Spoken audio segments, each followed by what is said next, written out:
Hello, hello, and happy Monday. I'm so glad to be back with you after a brief hiatus on Friday. Hopefully you were able to catch my live yesterday on Sunday, but I am glad to be back for today's conversation in the Elevate Coaching series. My name is Rosella Ide White, and I am your Love Big Coach. My singular focus is to nurturing more life-giving and justice-giving love in this world. Today, I'm very excited, and I think people would say I'm very excited every day, but I'm very excited to be with my sister, my friend, a colleague, a mentor, all the things, Reesheda Graham-Washington, as we engage our conversation. So welcome, Reesheda. Oh my gosh, thank you so much, Rosella. It's so good to be here. It's good to be with you. And anytime you call me, I show up. So I'm excited and let's get going. Yes, well, the feeling is absolutely mutual. So this conversation series for Women's History Month, I've been highlighting women coaches who I believe are just changing the game, right? When it comes to coaching, when it comes to how we do life, when it comes to how we show up, when it comes to how we embody the fullness of who we are. And today for this conversation with Reesheda, I was really excited because most of the coaches we've been talking to and will talk to generally do either individual or group coaching programs. But Reesheda is a little bit different because you also do organization. So how about you share a little bit about who you are, the organizations that you have, who you work with, and yeah, we'll go from there. Yes, so I am Reesheda Graham-Washington. I am one of the CEOs for the Blackberry collection, formerly known as RGW Consulting. You remember you helped me come up with that name. I know. Hello. Yeah, reimagining and generating wonder. We still do that. We reimagine and generate wonder under the auspices of the Blackberry collection now. And we work with for-profits, non-for-profits, faith-based organizations, denominations, libraries, colleges and universities, charter management organizations, all kinds of tech companies, really working with them to think critically and creatively about where they are, particularly as it pertains to organizational culture and organizational development, and then talk about where they hope to be. We do that through a process that we call the discovery protocol, where we mine for as much information and connection and relationship as we can, and then utilize the information that we glean from the discovery protocol to do organizational coaching. So there's one-on-one coaching that happens with leaders in the organization, and there's small group coaching that happens around particular issues or challenges and who might be relevant to solving those issues of concern.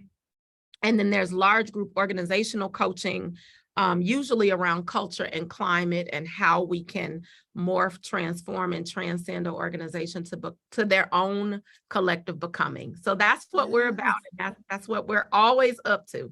I love how you say that, like, it's just this little thing that we do. This is what we're about, right? When you're really, we're in the business of transformation, and on an organizational wide level, I don't even want to say similarities, while there are coaching methodologies that translate from individual to organizational praxis, I want to hear from you. Why is organizational coaching so imperative, especially today? And also, if you want to share a little bit about, and maybe we start here, the shift from consulting to coaching. We both do both, but there is a particular nuance between the two. So maybe talk a little bit about that nuance, and then we'll get into why this is so important for organizations today. Yeah, so I'll start with the nuance. The distinction between consulting and coaching for me is that when I have on my consulting hat, I'm coming in to do a lot of the telling. I think of it more like it's a didactic approach to supporting organizations. It is much more a feeling of being the sage on the stage. I'm being brought in for my expertise in what I know about a given issue, challenge, concept, strategy. I'm imparting it, right? That often can lead to the kind of relationship that requires the organization to continue to need me consistently and systematically as they work on a challenge or issue over time. With coaching, My goal is not to impart the solution or the wisdom for the challenge. It's to impart opportunities to build capacity so that Yes. when we leave that organization, that capacity on that challenge or strategy or issue or solution is left behind, right? Yes. Yes. Um, and so I do consulting. It's fine. I love it. I know how, I enjoy it, but I really love coaching because Yeah. I know I'm leaving the organization more fully equipped to do something they couldn't do before. And I love that, right? It's the capacity, it's the capacity building for me, Yeah. right? But it's also like, I think we've had conversations about everything, but it's less about us having to be the experts, right? My expertise is always going to be with me. Your expertise is always going to be with you, but it's about the creation of a conversation, of a Sure. relationship, and of inviting, right, leaders in this case, or organizational team members to wonder, there's your wonder piece, and get Yeah. curious about what their capacity is, what their expertise is. And it's kind of, we totally push against the what you need is outside of you, whereas Sure. coaching is like what you need is within. And I Mhm. always use the image of like an archaeologist coming in with like the tools to brush away some stuff, but the beauty of the thing is there. It's Yeah, just been absolutely. hidden. And I love the revelation that we get to see, that we get to experience when an organization reveals to its own self that it Mm, has already always had everything it needed. And really we're sort of it's sort of like midwifery where yeah. we're making enough room for something to be born. We're creating space for something to be revealed, that they were already pretty pregnant with before we got there. And I Yeah. love that because it produces a confidence, an organizational certainty, confidence, and credibility for Yeah. its capacity to move its own work forward. You know, we love some alliteration over here. Confidence, capacity, right? Clarity, all of those things. Yeah, yeah. And as you say that, I think it's also, I mean, in the way that I approach coaching, and I know I'm going to assume, right? We approach almost everything we do from a decolonized, dismantling, deconstructing white supremacy culture, racism, privilege, oppression, all of that lens. And so in doing that, right, I find myself always reminding clients that wisdom is not just something that you go and buy, and that you go and it's not a commodity to be Mhm. gotten, right? Mhm. Wisdom is something to be mined, and therefore it takes time. Yeah. And I feel like with organizations, and maybe this like kind of segues into the next conversation piece around why this is so important right now, but also that it requires an investment more than anything of time. And I Sure. think that's different than consulting too. So why would you articulate organizational coaching to be so important and critical in this time of our collective lives together? Well, one of the reasons I think it's so important today is because the reality is that I'll never know as much about an organization or company as the organization or company knows about itself. Um, Right. and so that body of wisdom or knowledge or skill or history even um, feels really important to the work, and they're the ones who hold that the best. Mm-hmm. That said, we're also in this era where everything is so unclear and uncertain, and we don't have a lot of muscle memory for being where we are today. Mm-hmm. And so it feels important to have some a sojourner who is objective and who doesn't have your history, because Mm-hmm. in some ways it is helpful to have, and it can also be not very helpful in this season because we've never been in a season like this era ever before. Right. Right. So when you take the organizational leaders, stakeholders who hold all of that, and you put them with coaches from the Blackberry collection who don't have any of that, that we don't have any allegiance, we don't have any ties, we don't have any love, we didn't create any of it. None of it is our baby, right? Right. Can bring a really open, honest, and objective lens to that which you hold sacred. And the dance between those two tensions always produce a third and fifth and seventh way of being and doing things. Yeah. That's it. And I love the analogy of midwifery and this as well, because I think that organizational development and organizational cultural shifts and clarifying and doing all of this work is a great transition. And I use great not as amazing, great as in profound transition that also brings a ton of, it can be painful and it can be bring up grief, right? So what are you noticing with organizations that are seeking change, that are going through transitions, that, I think the entry point is we want a strategic plan or we want to do some visioning, right? And we know that those are just outcomes of the health of an organization, because we can go in and write a plan up, but if the organization isn't healthy, if there isn't clarity, if there isn't agility, if there isn't leadership buy-in, a plan does not matter. A vision does not matter. So I'm curious about what you're seeing in terms of the stuff that gets rustled up when you're brought into an organization.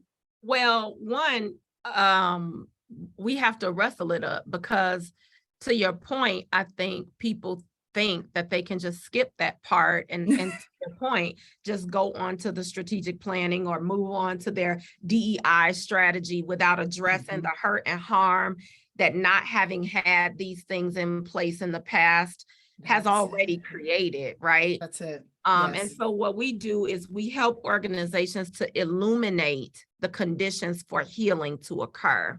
And part of that is helping them to name first that there were harms. What were they? How do we create the kind of context or culture or holder where we can practice naming past harms? Because you can't heal what you can't name, right? Listen, you don't even know what is actually really wounded or hurt if you are not naming it, if you're not paying attention to it. Yep. And many organizations have no practice.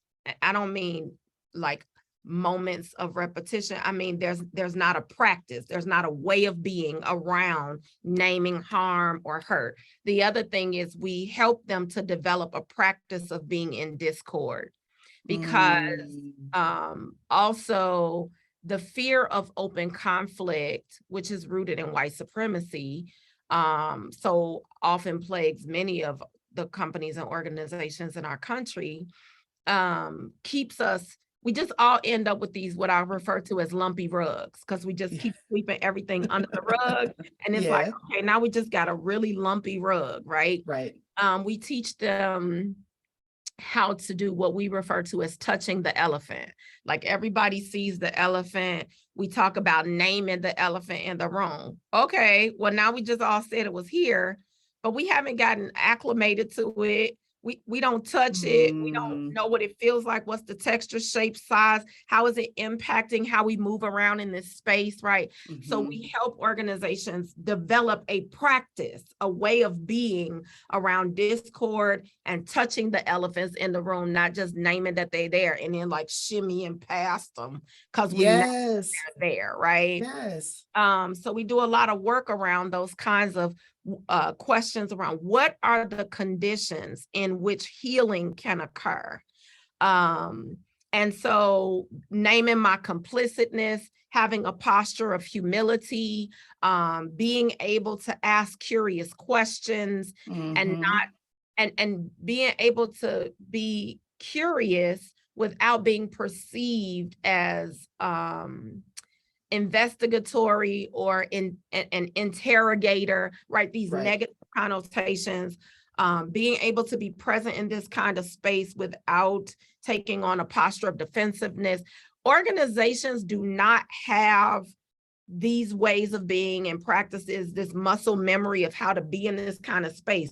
And there's no way to do things like organizational cultural development, strategic planning, diversity, equity, inclusion, anti-racism work if you don't have these practices.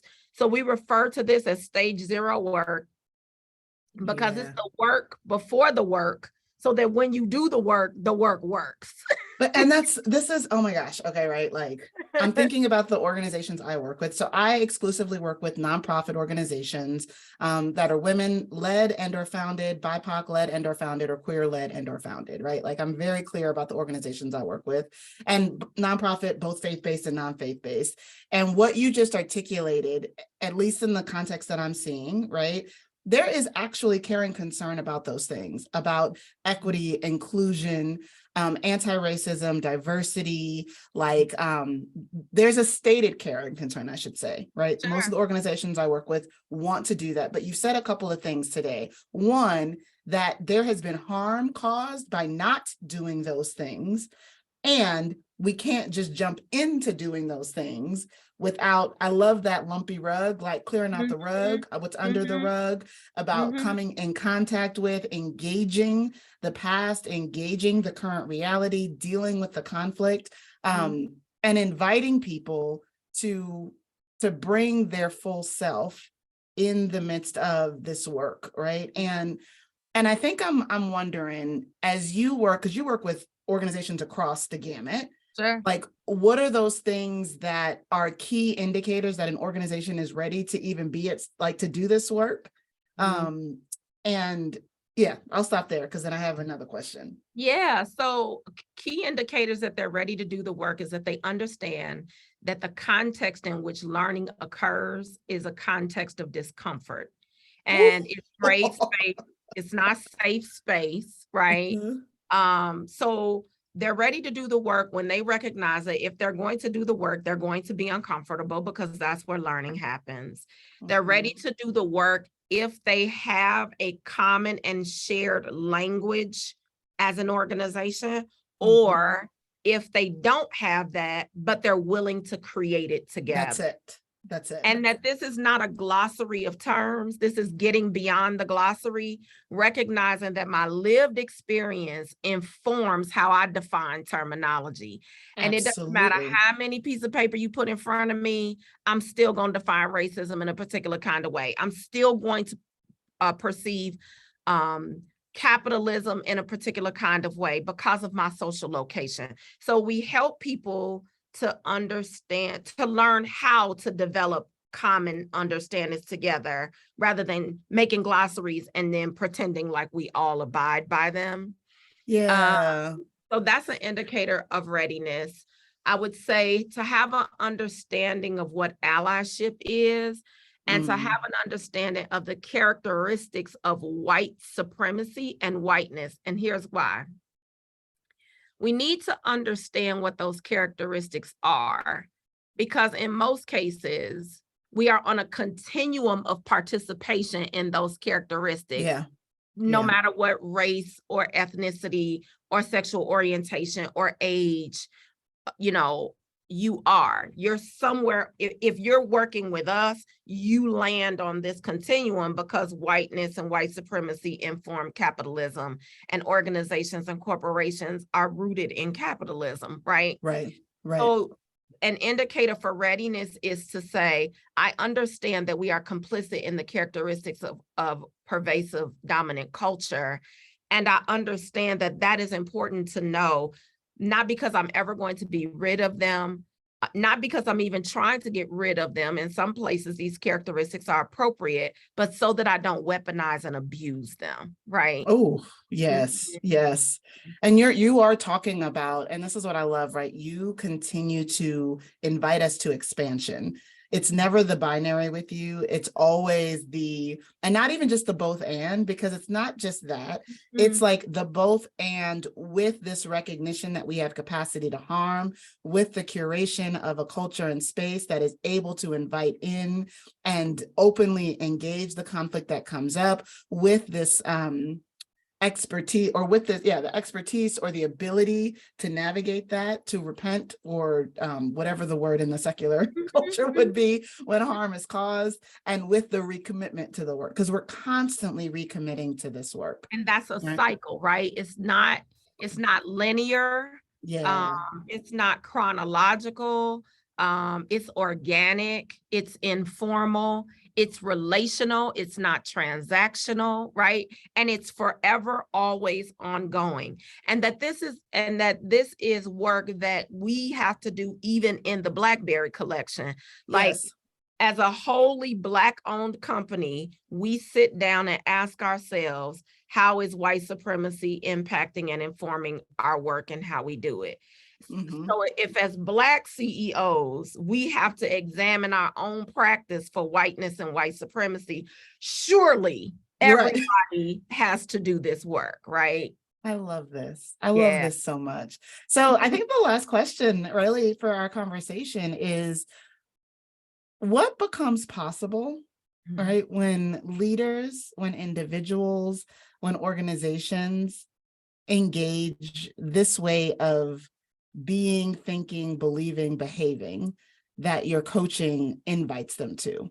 What becomes Yeah, possible? I think that we innovate beyond our wildest dreams Mhm. when there is space to be curious, when there is objectivity, when there is shared vulnerability, transparency, and authenticity. Mhm. When I'm not worried about what's going to happen if I flummox, right?